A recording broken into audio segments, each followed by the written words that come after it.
इकडे पुण्याच्या उत्तर भागातही पावसाचं थैमान पाहायला मिळतंय। शिरूरमध्ये पावसाचं थैमान, अतिवृष्टीमुळे शेतमालाचं प्रचंड नुकसान झालंय। कांद्याला 7 ते 8 रुपये किलो कवडी मोल बाजारभाव मिळतोय। बाजारभाव नसल्यानं कांदा वखारीतच सडलाय। कांद्याला भावच नसल्यानं कांदा उत्पादकांच्या डोळ्यात पाणी आलंय। गेल्या काही दिवसांपासून राज्याला मुसळधार पावसाने झोडपलंय, त्यामुळे शेतमालाचं प्रचंड नुकसान झालं। तर दुसरीकडे वखारीत साठवलेला कांदा बाजारभाव नसल्यानं वखारीतच सडून खराब झाला। सध्या कांद्याला 7 ते 8 रुपये किलोला कवडी मोल बाजारभाव मिळत असून केलेला खर्चही वसूल होत नसल्यानं कांदा उत्पादक शेतकऱ्यांच्या डोळ्यात पाणी आलंय। याचाच आढावा घेतलाय आमचे प्रतिनिधी अमोल दरेकर यांनी। आपल्यासोबत काही शेतकरी काय सांगाल? खरं तर आता हा कांदा सडू लागलेला आहे आणि एकूणच जर परिस्थिती पाहिली तर कांद्याचे बाजारभावही पोकोसळलेले आहे, कसं पाहता? आतापर्यंत 6 महिने झाले कांद्या आरणीमध्ये ठेवून।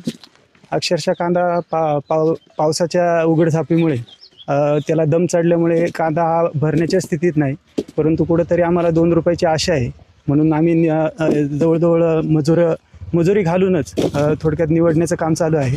पण आता सध्या तरी कांदा निवडण्याच्या ह्याच्यातच नाही, पण कुठेतरी 2 रुपये भेटेन ह्या आशेने आम्ही आता भरतोय। पण सरकारच्या आयात आणि निर्यात या चुकीच्या धोरणामुळे कांदा हा आरणीतच सडू लागलेला आहे। कांदा हा हातामध्ये घेतला तर बाया म्हणतात नकोच, म्हणजे वास इतक्या प्रमाणात येतोय का मजूर सुद्धा कांदा भरायला येत नाही। आता खरं तर शेतकऱ्यांच्या डोळ्यात पाणी आलेलं आहे।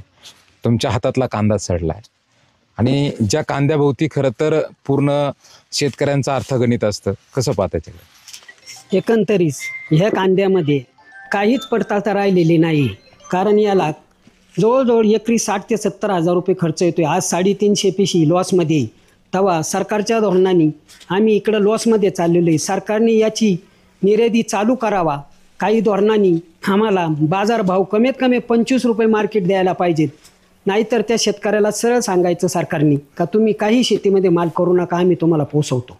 कांद्याचे बाजारभाव वाढले नाही तर येत्या काळात शेतकऱ्यांची दिवाळी मात्र अंधारातच जाईल की काय, असाही प्रश्न या ठिकाणी शेतकरी विचारताना पाहायला मिळतात। अमोल दरेकर, जय महाराष्ट्र, शिरूर, पुणे।